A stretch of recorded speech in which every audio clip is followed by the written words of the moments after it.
So I studied anthropology as an undergrad, and I still sort of feel like I'm a sneaky anthropologist of photography. I'm sort of always looking at how people touch cameras, how people look through cameras, how people read the language on cameras. That's always been a background interest of mine, sort of foregrounded in a couple bodies of work, but background in everything that I've done. We have very, very specific expectations of what we're supposed to look at, what we're not supposed to look at, what's a valid photographic target, what's not a valid photographic target, that stasis is part of how we should take a picture and not while we're moving through the world. So everything about how we use photography is constructed often very specifically by large corporate powers, such as Kodak, being very explicit in how they wanted us to think about who is making the pictures and what they're making pictures of.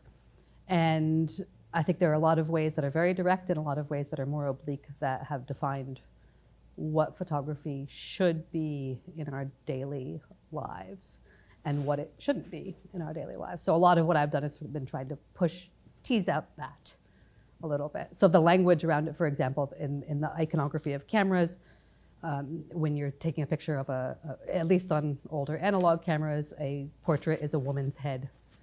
And so I've always been very interested in why that's gendered on the cameras. It's very clearly a woman on most cameras. A group of people is usually a man, a woman, and a small child. So you have this sort of heteronormative family as group of people. A distance is mountains. Macro is a tulip.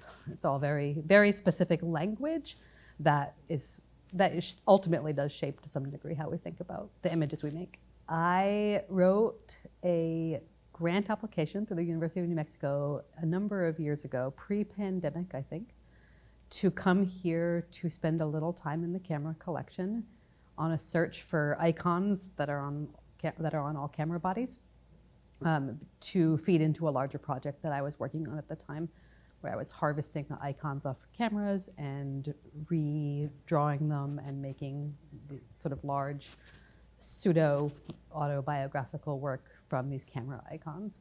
And I knew that this was probably the closest huge camera collection to me in New Mexico. So I was here photographing cameras and photographing those icons on the camera. And at the same time, I was photographing the other language on the camera bodies. So I was photographing the little arrows that point back and forward for winding film. I was photographing the text wind, rewind, wind, rewind. I was just looking at places of redundancy in the language on the cameras.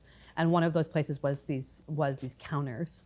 And when I found the film that led to Shadow Archive, I began to think about the poignancy of cameras that are stuck at a specific frame counter. So if it had entered the archive stuck at 7 pictures remaining, it was that frame counter that said 7.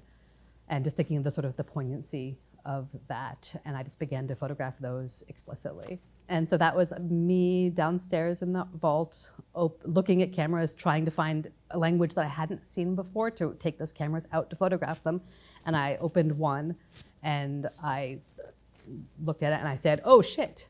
And I said, "What do you do when there's film?" And I closed it really quickly, and I was like, "Oh, I ruined that film."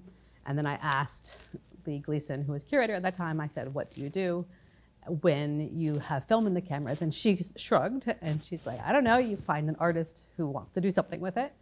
And I was like, "I think I do."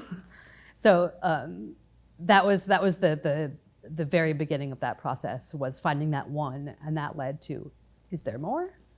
And then surely there can't be, right? Or surely there's some record of what cameras have film in them. And it led to a number of conversations, both with me and without me, about what can happen with this film. And they very kindly let me take the film that I found on that first trip. And then I came back for another trip explicitly looking for film. Well, I think we opened most of the cameras in the collection. And so I don't know the number of that, but we opened a lot of cameras. And we found about 100 rolls of film. I processed what I could. So I could process 35 millimeter and medium format black and white film with no problem. I processed all of that. There's some very small sort of spy film sized pieces of film, some very strange, larger film reels that I did not have the appropriate equipment for. So I sent some of those to several different companies around the country who specialize in these things. There was a lot of Kodachrome, which had to be processed in a special way, and it comes out as a black and white image because that chemistry doesn't exist anymore. So it was a lot of research and a lot of employing various resources to get what images I could out of that.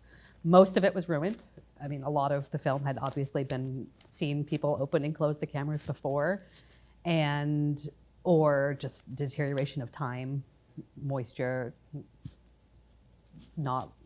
cameras that did not have light, did not have integrity. So there were a lot of reasons that things were ruined, and everyone that was not ruined was like a small bit of magic. I think there were somewhere around 300 to 400 images, using images somewhat generously. So some of those would be sort of abstractions of light ruin. I don't know that I've actually counted how many frames have a photograph of something on them. But so I'd say 300 to 400 resultant images came of the whole thing. And then I think there are 60-something that I printed for the exhibition. I don't feel like I am their owner. I feel like I shepherded a specific version of these images to live in a specific way right now in the archive. If the owner of that film were to come see this show and say, that's my relative, I made that image however many decades ago, whatever, I would be so happy to give them that film and say, like, this is yours. I feel like I sort of birthed it, or I was a part of the birthing process for it, but it's not mine. So it's a very interesting place as an artist, actually, because I don't feel like I have ownership of them. I feel like I have helped them along to where they are, for better or for worse. I think it would be presumptuous of me to say that I did it the right way also.